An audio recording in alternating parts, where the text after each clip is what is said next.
Hello everyone, study सूत्रा PR में आपका स्वागत है। आज की इस वीडियो में वर्तमान साझेदारों के प्रॉफिट एंड लॉस में जो चेंज आता है उससे रिलेटेड 20 MCQs लिए गए हैं। अगर आप अकाउंटिंग के फील्ड में हैं या फिर इसमें इंटरेस्ट रखते हैं तो ये वीडियो आपके लिए बहुत हेल्पफुल होगी। इस वीडियो में जो 20 MCQs लिए गए हैं वे क्लास 12 के पार्टनरशिप से लिए गए हैं और ये क्वेश्चन यूपी टीजीटी पीजीटी जैसे कॉम्पिटिटिव एग्ज़ाम के लिए काफ़ी इम्पोर्टेंट है। तो अगर आप इन एग्ज़ाम के लिए तैयारी कर रहे हैं तो ये वीडियो आपके लिए ज़रूरी है। तो बिना देरी शुरू करते हैं। क्वेश्चन नंबर 1 है सैक्रिफाइसिंग रेशो, त्याग अनुपात के ये 4 फॉर्मूले दिए गए हैं। इनमें हमें ये बताना है कि राइट फॉर्मूला कौन सा है। तो पहले हम जानते हैं कि त्याग अनुपात होता क्या है। जब किसी पार्टनर के प्रॉफिट एंड लॉस में चेंज आता है तो इससे उसका रेशो यदि कम होता है तब इसका मीनिंग यह होता है कि वह कुछ सैक्रिफाई त्याग कर रहा है। इसी को सैक्रिफाइसिंग रेशो कहा जाता है। तो हम देखेंगे कि इसमें राइट आंसर कौन सा है। देखिए, जब उसका ओल्ड रेशो अधिक होगा और न्यू रेशो कम होगा तो हम ओल्ड रेशो में से न्यू रेशो माइनस करेंगे तो हमारा त्याग रेशो आएगा, क्योंकि पहले उसके पास अधिक था और अब उसने कुछ त्याग किया है और उसका नया रेशो कम हो गया है। तो ऑप्शन बी राइट आंसर होगा। नेक्स्ट चलते हैं। क्वेश्चन नंबर 2 है त्याग के अनुपात का प्रयोग किया जाता है। सैक्रिफाइसिंग रेशो का प्रयोग कहाँ पर किया जाता है? ऑप्शन ए है change in profit sharing ratio के लिए, death of partner, C dissolution of partnership firm या नन ऑफ द अबव। तो ऑप्शन ए राइट आंसर है। जब प्रॉफिट एंड लॉस में चेंज किया जाता है तब सैक्रिफाई रेशो का प्रयोग किया जाता है। ऑप्शन ए राइट आंसर है। क्वेश्चन नंबर 3 है गेनिंग रेशो। यहाँ पर फॉर्मूले दिए गए हैं, इनमें से गेनिंग रेशो लाभ प्राप्ति अनुपात का कौन सा फॉर्मूला राइट है? तो देखिए, जब गेनिंग रेशो का मीनिंग यह होता है कि जब पार्टनर के प्रॉफिट एंड लॉस में चेंज आता है तब किसी पार्टनर का रेशो बढ़ता है और दूसरी ओर दूसरे पार्टनर का रेशो घटता अथवा कम होता है। जिसका रेशो बढ़ता है वह गेन करता है, पाता है, एक्स्ट्रा लेता है वो, और जिसका रेशो घटता है वह सेक्रीफाई करता है। तो यहाँ पर जो पाएगा यानी कि उसका न्यू रेशो अधिक होगा और ओल्ड रेशो कम होगा। तो न्यू रेशो में से जब हम माइनस करेंगे ओल्ड रेशो तो हमारा राइट आंसर आएगा। ऑप्शन डी राइट आंसर है। क्वेश्चन नंबर 4 है, यहाँ पर बताया गया है कि किसी फर्म में ए और बी 2 पार्टनर हैं जो अपने प्रॉफिट एंड लॉस को समान इक्वली बांटते हैं। 1 अप्रैल 2021 से में लाभ हानि पहले वो इक्वल बांटते थे और अब उन्होंने अपना रेशो चेंज किया है तो वो 4:3 के रेशो में इसको बांटने में सहमत हुए। लाभ विभाजन अनुपात में परिवर्तन के कारण ए का प्रॉफिट में उसने क्या गेन किया है या सेक्रीफाई किया है, यह हमको बताना है। इसके ऑप्शन यहाँ पर दिए गए हैं आंसर, तो हम इसको सॉल्व करते हैं कि यहाँ पर ए का पहले रेशो पुराना जो ओल्ड रेशो था वो ए का 1/2 था, बी का भी 1/2 था और न्यू रेशो 4/7 है और बी का 3/7 है। तो हम ओल्ड रेशो देखते हैं कि इसका पहले 1/2 था और फिर 4/7 था। तो इनको इक्वल करने के लिए हम इसको 7 से मल्टीप्लाई कर लेंगे तो ये 7/14 आ जाएगा। ऊपर नीचे हम 7 से मल्टीप्लाई करेंगे तो 7/14 आ जाएगा। फिर इसको भी इक्वल करने के लिए हम 2 से इसको मल्टीप्लाई कर देंगे तो ये 8/14 आ जाएगा। तो हम देखते हैं कि ओल्ड रेशो 7/14 था और न्यू रेशो 8/14 है। तो यहाँ से हमें पता चलता है कि जो न्यू रेशो है वो अब वो पहले से ज़्यादा प्राप्त कर रहा है, तो यानी कि वो गेन कर रहा है। तो 1/14 इसलिए पता चलता है कि वो 1/14 गेन कर रहा है। तो ऑप्शन ए राइट आंसर है। चलते हैं नेक्स्ट। क्वेश्चन नंबर 5 है कि एक फर्म में ए, बी और सी 3 पार्टनर हैं जो अपने प्रॉफिट एंड लॉस को 3:2:1 के अनुपात में बांटते हैं। उन्होंने फ्यूचर में अपने प्रॉफिट एंड लॉस को 2:2:1 के रेशो में बांटने का निर्णय लिया है। लाभ विभाजन अनुपात में परिवर्तन के कारण प्रत्येक का लाभ प्राप्ति या त्याग का हिस्सा क्या होगा। यहाँ पर तीनों का बताना है कि इनका प्रॉफिट का हिस्सा किसने कितना प्रॉफिट गेन किया है या किसने कितना सेक्रीफाइस किया है, इसके बारे में बताना है। तो चलिए करते हैं अपना क्वेश्चन। इसके 4 ऑप्शन दिए गए हैं A, B, C, D। आप भी इस क्वेश्चन को अपने से सॉल्व करके देखिएगा। देखिए यहाँ पर A और B और C 3 पार्टनर थे जिनका ओल्ड रेशो, A का ओल्ड रेशो 3/6 था और न्यू रेशो 2/5 था। तो यहाँ पर हमने इसको इक्वल करने के लिए इसको 5 से मल्टीप्लाई किया और इधर वाली फिगर को 6 से मल्टीप्लाई किया। तो ये 5 से मल्टीप्लाई करने पर 15/30 आ गए।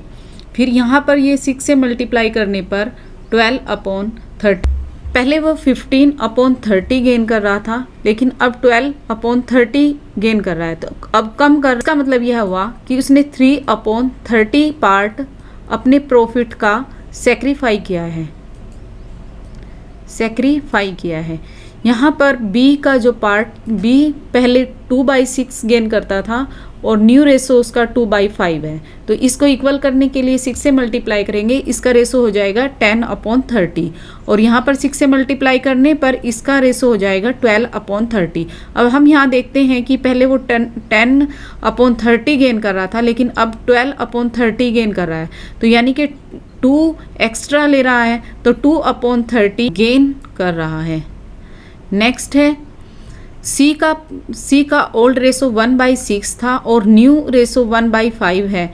इसको इक्वल करने पर यह 5/30 आया और ये 6/30 आया। तो यहाँ पर हमने देखा कि 1/30 यह भी गेन कर रहा है। तो ऑप्शन हमारी 3/30, B का 2/30 गेन कर रहा है और C 1/30, यही हमारा राइट आंसर होगा। Option A right answer. Number 6 है, इनमें से कौन सा गुडविल के संबंध में ट्रू नहीं है। ऑप्शन दिए गए हैं 4, इनमें से कौन सा ट्रू नहीं है। क्या यह एक इंटेंजिबल एसेट्स है या फिक्टिशियस एसेट्स है, एक कृत्रिम संपत्ति है, it has a realisable value, इसका वसूली योग्य मूल्य है, none of the above. Option B right answer है, यह गुडविल के बारे में ट्रू नहीं है, ट्रू नहीं पूछा गया है। एक अमूर्त संपत्ति होती है, कृत्रिम संपत्ति नहीं होती, क्योंकि कृत्रिम संपत्ति का कोई मूल्य नहीं होता, लेकिन गुडविल जो फर्म प्रॉफिट कमाती है उसकी गुडविल का वैल्यू होती है। नेक्स्ट चलते हैं, क्वेश्चन नंबर 7 है, गुडविल के रूप में अमाउंट पे की जाती है वह क्या है।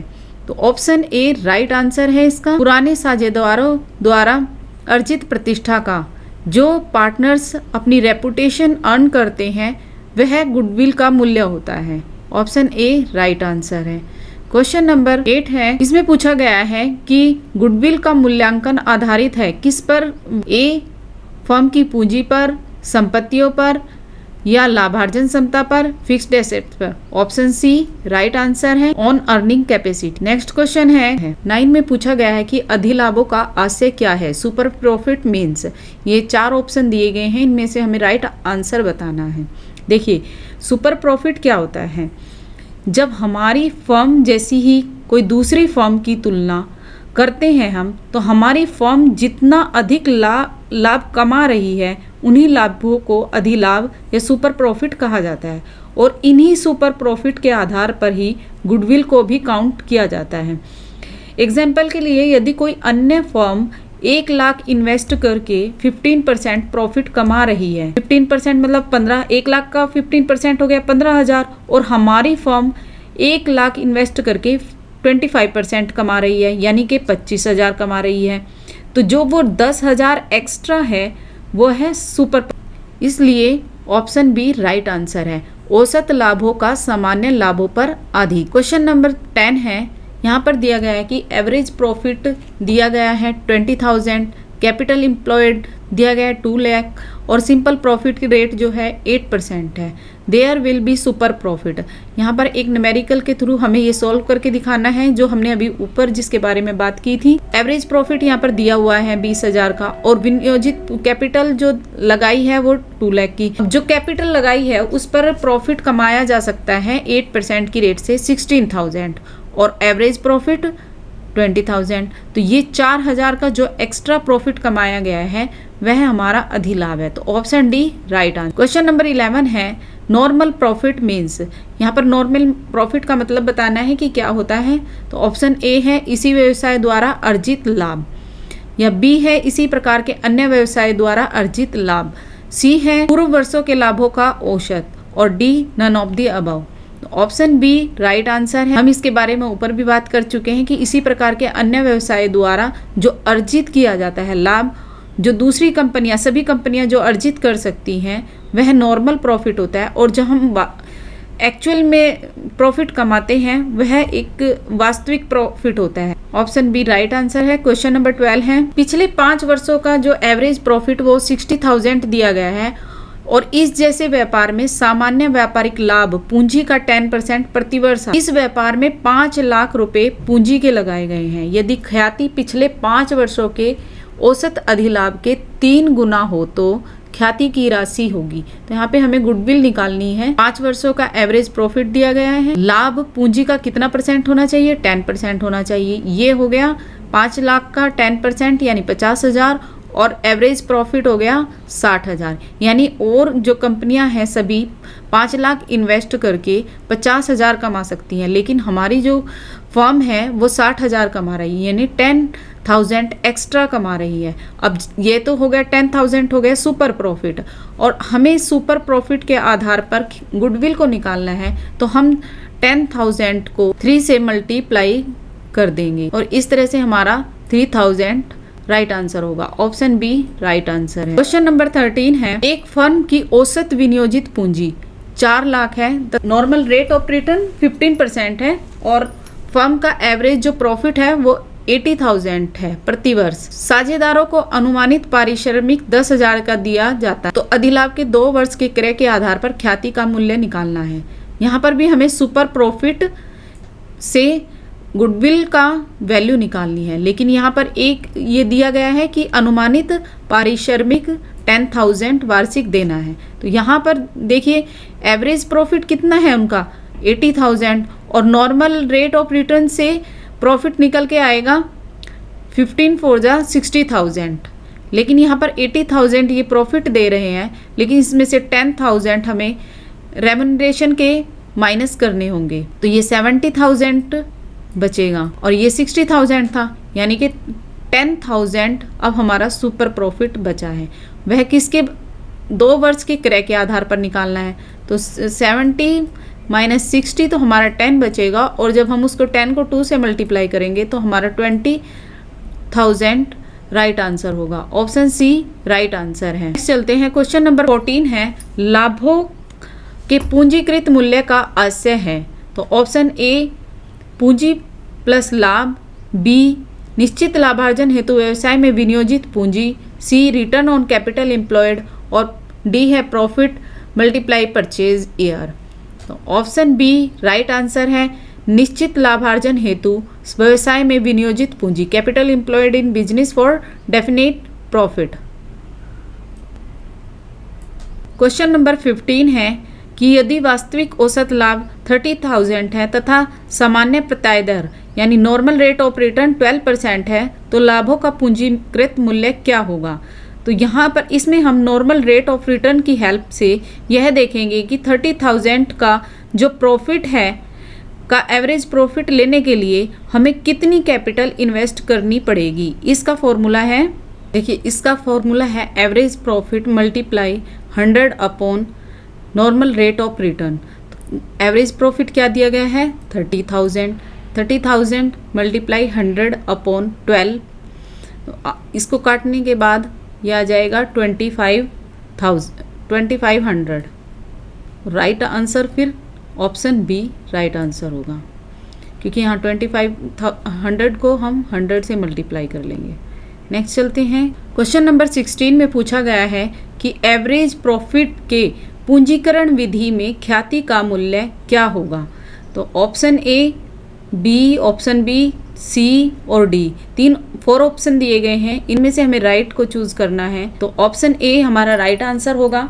देखिए, इसमें हम पहले वास्तविक औसत लाभों का पूंजीकृत मूल्य निकालेंगे और उसमें से वास्तविक विनियोजित पूंजी जो एक्चुअल में पूंजी इन्वेस्ट की गई होगी उसको माइनस कर देंगे, तो हमारा गुडविल का वैल्यू निकल आएगा।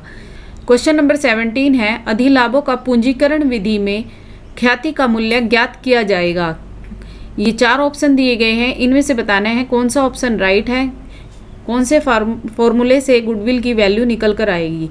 तो capital employed minus average profit करेंगे तब हमारा सुपर प्रॉफिट नहीं निकलेगा। जहाँ पर हमारा सुपर प्रॉफिट निकलेगा तब हम उसको कैपिटलाइज करेंगे, तब हमारी गुडविल निकलेगी।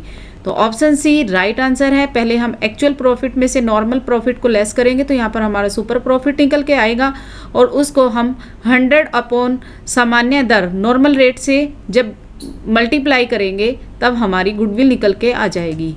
ऑप्शन सी राइट आंसर है। क्वेश्चन नंबर 18 है, यहाँ पर दिया गया है कि विनियोजित पूंजी 2 लाख है, सामान्य प्रत्याय की दर नॉर्मल रेट ऑफ रिटर्न 12% है और वास्तविक औसत लाभ 33,000 है। तो अधिलाभों के पूंजीकरण के आधार पर ख्याति क्या होगी। तो यहाँ पर भी 33,000 अधिलाभ दिए गए हैं, सुपर प्रॉफिट दिए गए हैं, उसके पूंजीकरण के आधार पर गुडविल को निकालना। ऑप्शन दिए गए हैं, इसके 4 ऑप्शन दिए गए हैं, इनमें एक ऑप्शन राइट है। यहाँ पर कैपिटल एम्प्लॉयड दी गई है 2 लाख की और normal rate of return the गई है 12%। 2 लाख का 12% निकाल के 24,000 का हम अपनी प्रॉफिट निकाल लिया है हमने, जो सामान्य प्रॉफिट होता है। लेकिन एक्चुअल में प्रॉफिट कमाया गया है, एक्चुअल एवरेज प्रॉफिट है 33,000 और नॉर्मल प्रॉफिट है 24,000। ये 9,000 एक्स्ट्रा है, ये सुपर प्रॉफिट हो गया। सुपर प्रॉफिट से को अब हम कैपिटलाइज करेंगे तो 9,000 मल्टीप्लाई 100 अपॉन 12। जब हम इसकी कटिंग करेंगे तो यह है 4 से कट हो जाएगा, 25 आएगा और यहाँ पर 3 आएगा। 3 से इसको कट करने पर यहाँ पर 3,000 आएगा। तो ऑप्शन 3,000 मल्टीप्लाई 25,000 हो गया। ऑप्शन ए हमारा राइट आंसर है, 75,000। क्वेश्चन नंबर 19 है, यदि व्यवसाय के अधिलाभ 20,000 है और 10% वार्षिक ब्याज दर 3 वर्षों के क्रय के आधार पर रुपए का वर्तमान मूल्य 2.487 है, तो वार्षिक वृद्धि विधि से ख्याति क्या होगी। तो देखिए, यहाँ पर पहले से ही दिया गया है कि वार्षिक ब्याज दर 3 वर्षों के क्रय के आधार पर रुपए का वर्तमान मूल्य 2.487 है। यहाँ पर हमें सुपर प्रॉफिट भी दिया गया है और वर्तमान मूल्य भी दिया गया है। तो इसको हम इससे मल्टीप्लाई कर देंगे, क्योंकि इसका यही फॉर्मूला होता है कि जब हम सुपर प्रॉफिट को प्रेजेंट वैल्यू से मल्टीप्लाई करते हैं तो हमारा राइट आंसर, हमारी गुडविल आ जाएगी। ऑप्शन डी हमारा राइट आंसर है। चलते हैं next and last question, question number 20। यहाँ पर पी और क्यू एक फर्म में 2 साझेदार हैं जो कि अपने प्रॉफिट को 3:2 के रेशो में बांटते हैं। 1 जनवरी 2019 से उन्होंने 5:3 के रेशो में अपने प्रॉफिट को बांटने का निर्णय लिया है और यहाँ पर इनकी जो गुडविल दी गई है वो 1,28,000 दी गई है। यहाँ पर एक समायोजन प्रविष्टि करनी होगी। तो यहाँ पर 4 ऑप्शन दिए गए हैं, हमें राइट आंसर बताना है।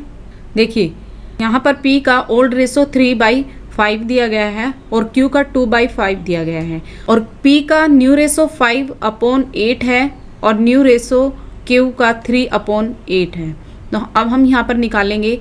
मैंने यहाँ पर P का बताऊंगी, आप Q का अपने आप से निकाल सकते हैं। ओल्ड रेशो 3/5 है और न्यू 5/8 है। हम जब इनको इक्वल करेंगे, इसको 8 से मल्टीप्लाई करेंगे ऊपर नीचे, तो ये 24/40 आ जाएगा और यहाँ पर इसको 5 से मल्टीप्लाई करेंगे तो ये 25/40 आ जाएगा। तो यहाँ पर देखने से हमें पता चलता है कि ये पहले 24/40 पार्ट ले रहा था, लेकिन अब इसको 25/40 पार्ट ले रहा है। तो यानी कि यह गेन कर रहा है 1/40।